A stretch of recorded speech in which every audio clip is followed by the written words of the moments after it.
What's going on, everybody? How's it going? Figured I'd do this little video real fast. I have to go get a haircut. I gotta go get my second vaccine shot. Then I have to go get a haircut. So I'm gonna try to breeze through this real fast. Hopefully you all had a good day yesterday. I hit a few hits here and there. Nothing spectacular though. Uh, I missed on the Hail Mary same game parlay by one rebound. I forgot to post it. I think I posted on my Twitter. No, I didn't post it. I posted the results or whatever. But like and subscribe if you like this video. Hit the notifications bell so you'll be notified every time I upload. Big time trades yesterday. It was crazy. Don't have too much time to talk about it. I'm gonna jump right into this. Don't have much today, man, but I'm gonna go through it. We have a 226.5 over under. In this game here, we have Charlotte Hornets favored by 7.5. Don't have props out. Well, we do have a few props out for this one. And I mean, it's nothing too sexy as of right now. Injury news and notes. We got Cunningham. Of course, Gordon Hayward is out. We need to see the status of Cunningham in this one. And then, the newly added guys over here in Detroit. Need to see if they're going to play. Wish my Bulls could have gotten Marvin Bagley, but I guess, man, it is what it is, man. I'm salty about that. I really wanted the Bulls to go after him, but hey. So right off the back, like I said, not too much. I mean, outside of the 3-point, I don't have interest in these points totals right here. Maybe somebody like LaMelo Ball, but other than that, I don't have interest there. If I do, I might have to wait till the alternates come out. Rebounding, I do have some interest. I would have some mild interest in both of Miles Plumlee and Isaiah Stewart. I will have some interest in both of those rebounding props. I don't know if I'll be able to get there. No lines out for them though, so I just can't really pinpoint anything. And then the 3-point scale here, yeah, I'll have some interest in LaMelo Ball. Anytime I get it for plus money at 2.5, I'll probably take some stabs at it.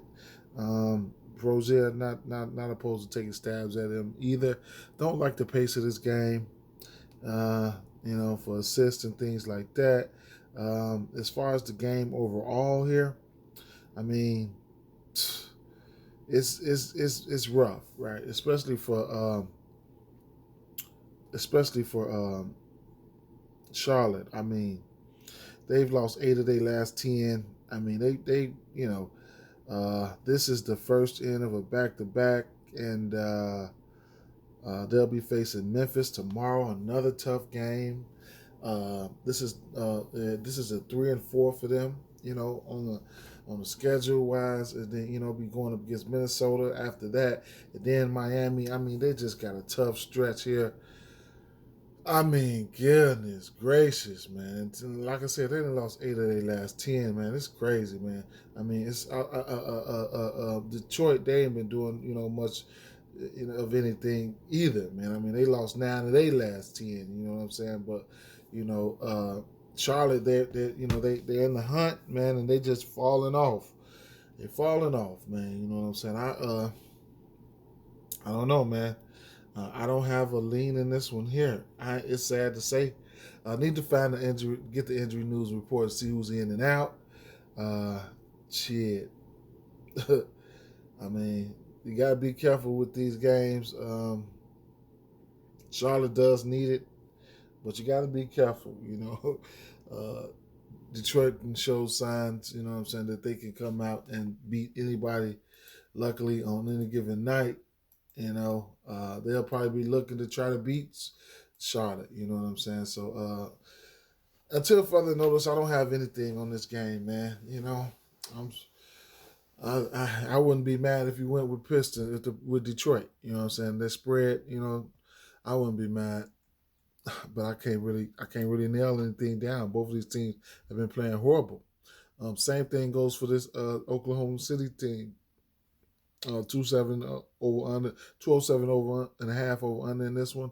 Philadelphia favored by 13.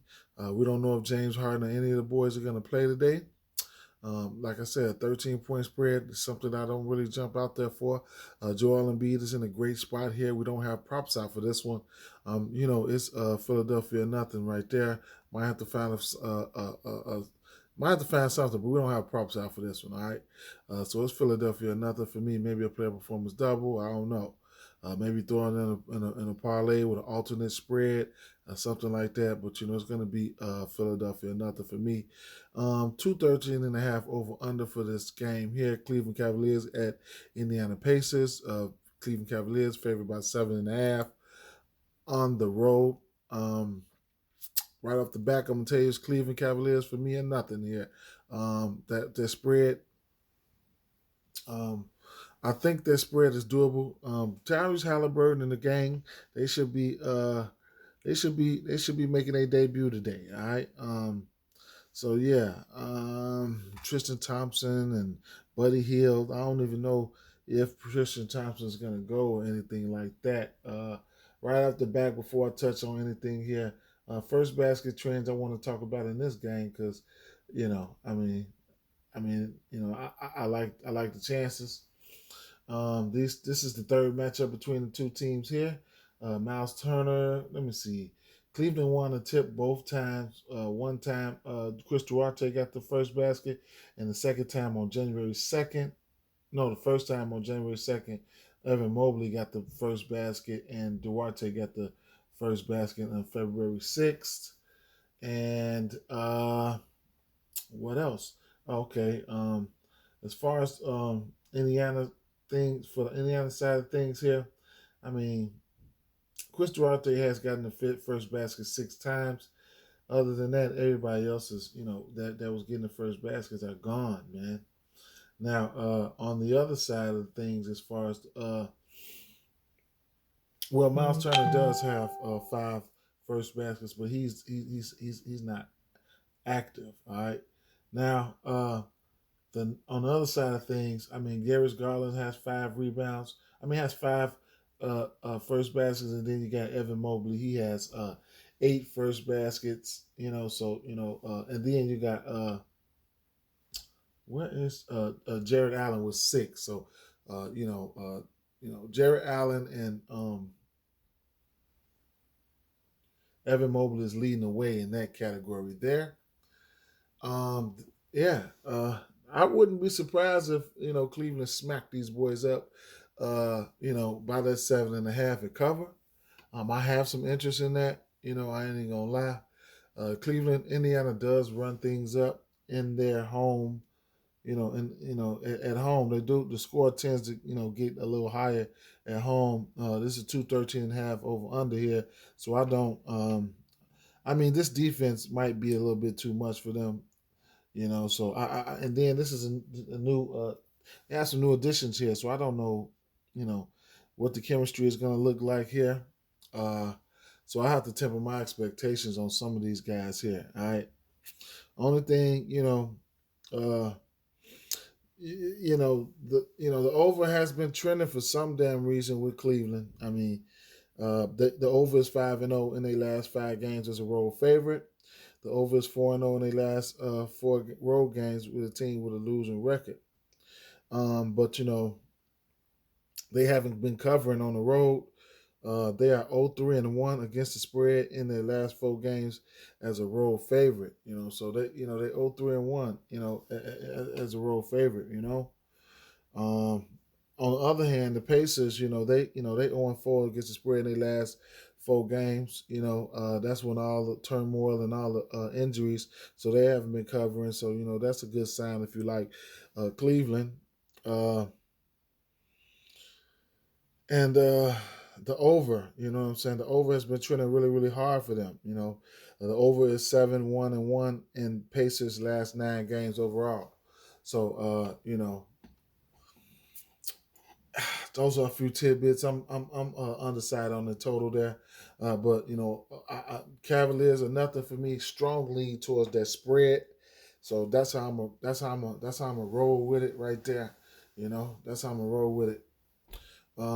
Yeah, and then I don't mind something like a double and Jared Allen Jared Allen double in the win. but not, you know, I don't mind betting that, a straight bet. You'll probably get that at you might. I thought I seen it at just right at plus money today, minus 118. If you want to get there, you can. Be my guest. That 18 points is not out of the question. No, where's Evan Mobley? What's his point prop? 22 here. I don't know, man. I don't know if I'll be able to get there. It's definitely doable, though. It's definitely doable, but we'll see. We'll see. These Cleveland Cavaliers, they're getting back deep. They're probably going to have somebody like Karis LeVert still coming off the bench, which would add, which is pretty good because they got a lot of folks coming off the bench. Look at Kevin Love and shit like that. Anyway, next game on the docket here, we have a 217 over under in this one. Denver, Boston favored by 5.5 at home here. So that's going to be something interesting, man. It's going to be an interesting game right here. Yeah, Boston, they've been balling, So let's check out the injury news and notes we have here. We have Nicole, no, not Nicole Hughes, I'm sorry. No Dennis Schroeder and no Peyton Pritchard and no Josh Richardson. Those guys are gone now, I believe. Yeah. So you're going to have, okay, they do have White. I forgot that. Boston traded for White. They do have White, Derek White. And, okay, so Monty Morris will be out for this game. Yeah. Monty Morris will be out for this game. All right, so, okay. So I'd imagine, Boston's rotation, first of all, their rotation is going to be a little bit tighter. If guys like, if Derek White doesn't go today, so, the rotation will be a little bit tighter. You'll have Marcus Smart, which he's I ain't no probably, I know he's used to playing, all the minutes or whatever the case may be. So, yeah. So you'll have Marcus Smart. Mm, mm, yeah. I'm sorry, guys. I was looking at, because I forgot all about that damn trade, man. I'm so sorry. All right, so okay, yeah, I mm, I didn't even take into account for those trades there. So, all right, first of all, let's just talk about what's going on between these two teams as of late. Now, the over is trending really hard when it comes to Denver, okay, but they're not at home. You know what I'm saying? And it really been trending at home. But anyway, the over is 4-0 Nuggets last 4 games. Well, the over is 4-1 in the Nuggets last 5 games following the win. All right. I mean, it's just a lot of things pointing towards the over with Denver.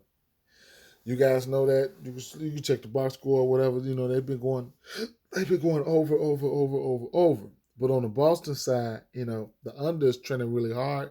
They've been playing some really good basketball. Outside of the fact that they've been going under a lot, they are, they do have a little tighter rotation today. So, I don't know what to really think right here tonight in this one. I do lean towards Boston, though. I'd say I lean towards Boston. Nothing official. I do like the matchup for Jaylen Brown here. He's in a pretty good matchup, and I do like. I have some interest in Will Barton today, just on account of sheer volume. I think he'll have the ball in his hands a little bit more than often with no what's the kid's name? They point guards. Morris, with no Morris, they point guard. So I do have some interest there. In the absence of Morris, you probably see a little bit more of Bones Highland. He's somebody who's the young kid off the bench. Barton is averaging 4 assists on the season. I'd imagine that might go up just a tad bit, maybe and maybe not. He's averaging 5 rebounds, 15.5 points. He's had 2 3-pointers or more in 12 of his last 15 games. And that's where I have some interest at this game here, the 3-point section, okay? Barton, you'll get his 3 threes for plus money here. And then Jason Tatum and Jaylen Brown and Marcus Smart, their 3-point props are sitting at a reasonable number, but there is some juice on each and every last one of them. All right. So we know Jaylen Brown and Jason Tatum have this 3.3, this 3-3 upside. The best matchup for me is going to be, in my opinion, it's probably between Jason Tatum and Jaylen Brown. It's probably going to be Jaylen Brown. I don't know if I'll get to that 25-point mark. It's going to be either one. It's going to be the threes or it's going to be the 25.5 for me. I got to figure out which one I want to go with. But I do like the matchup for Jaylen Brown. Can he go out there and wet the bed? Yes, he can. Robert Williams is a double-double candidate if he stays out of foul trouble. If you don't get out of foul, if you don't if he's not in foul trouble, then of course he should be able to hit this rebound prop because Jokic will let you get rebounds. His rebound prop sitting at 8, 9.5. Don't mind getting to 8 in same game parlays. Yeah.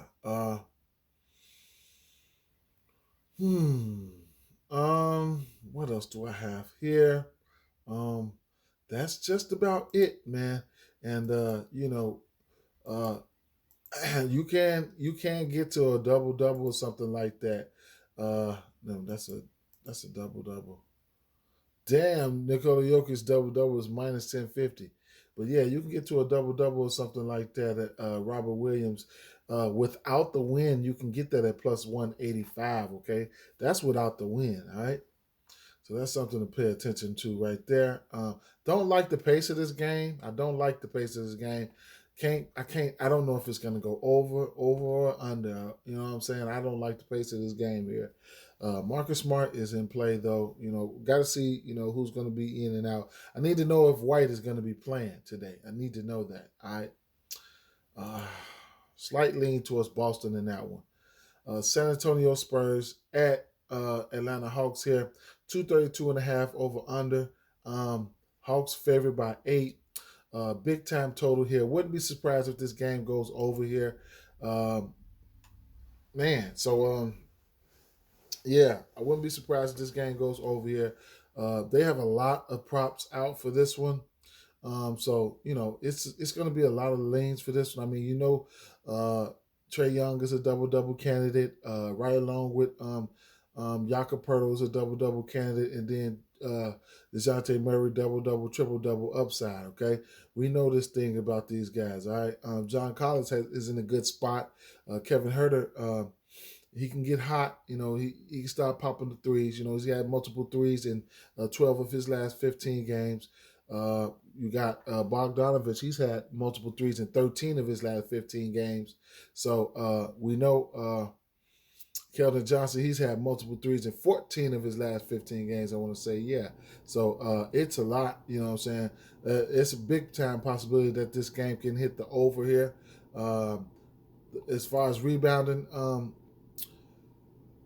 San Antonio Spurs is not a good rebounding team. Jakob Poeltl is a decent rebounder. He can go out there and get rebounds on Capella, and then vice versa. Capella can get rebounds on him. Capella is still on the minutes limit as far as we know, but he's still been going out there rebounding. This 10 rebound prop is in jeopardy for him. You know what I'm saying? So, he can definitely hit that. He had 12 his last game. Who else we got here? What is his name? Where is Jakob Poeltl? His rebound prop is sitting at 8.5. I have some interest there too. I don't see him getting into any foul trouble unless he might have to be guarding somebody like John Collins, which I highly doubt. But that's not out of the realm of possibilities. And you'll get to that plus money. I got a slight lean towards the over in that one. And then as far as the threes. It is what it is. You got a lot of plus money sitting here at the top with guys like DeJounte Murray, Keldon Johnson, and Doug McDermott. I'll definitely have some interest in these 3-point props for these guys here. Coming down to the 2-3 area, I don't mind getting to Kevin Huerter and Keldon Johnson. That's a good parlay within itself right there. I think I'm probably going to go with that. All right, 2 threes for each and every for both of these guys to get to that plus money. All right, and like I said, strong lean towards the over. And damn, I thought it was 9.5 and sitting at 10.5, which is really doable. Damn, that's crazy, man. Him and Trey sitting at 10.5. It's gonna be a nice one here, man. It's gonna be a nice one matchup between the two. Wouldn't mind seeing both of these going over, both of these guys going over. But I'll say one thing. I think one of them is going over. I'll tell you that right now. So this should be a nice matchup between the two guys there. All right. So a lot to like about this one. Everything's pointing towards the over in this one. You know, San Antonio on the road, Atlanta Hawks on at home. You know, they've been playing good as of late. Everything. I got some over love in this one. Not official, but I got some over love in that one. We got a big ass over right here, 240.5 over under right here. Minnesota at Chicago Bulls. All right, Zach LaVine, old team. We don't have any props out for this one. I mean, we don't have any props out for this one. The Bulls favored by 4. I mean, you know the over is scream over every time you see Minnesota. You know you see over, and Chicago. This one here, you know, it should be one for the ages to get money with. Get in there. You don't have any props out. You get in there, get you some early plus money, find you some money out of here, man. You know what I'm saying? Find you some money. I don't have no one favorite anything out of this one here. I ain't even gonna lie. You know what I'm saying? I mean, it's just the over has just been trending hard for Minnesota. Over is 4-0 in their last 4 games following a loss. The over is 5-0 in Minnesota last 5 games on 1 day's rest. I mean, they 0-4 against the spread in their last 4 games as an underdog. So you know, Minnesota has been stand under the underdog. They've been, you know, they haven't been covering as underdogs. You know, but one thing, they 5-0. They 5-0 against the spread in their last 5 games following a loss of more than 10. You know what I'm saying? So they kind of get fired up. You know what I'm saying, when they get their ass beat up. Now, the over is 4-0 in the Bulls' last 4 games following a win. The over is 4-0 in the Bulls' last 4 games in the last 4 home games. The over is 7-1 in the Bulls' last 8 games overall. It's just over. I mean, over. All right, it's just, you know, it's over. So you know, it's going to expect a lot of points to be scored here. You know, D'Angelo Russell, point guards to get assists. You know, expect for the people to do what they do. All right, we don't have word if Ayo is going to be playing today. Neither one of these teams made trades. Minnesota Timberwolves are a little bit deeper than Chicago, though. I'll tell you that. They're a little bit deeper than Chicago.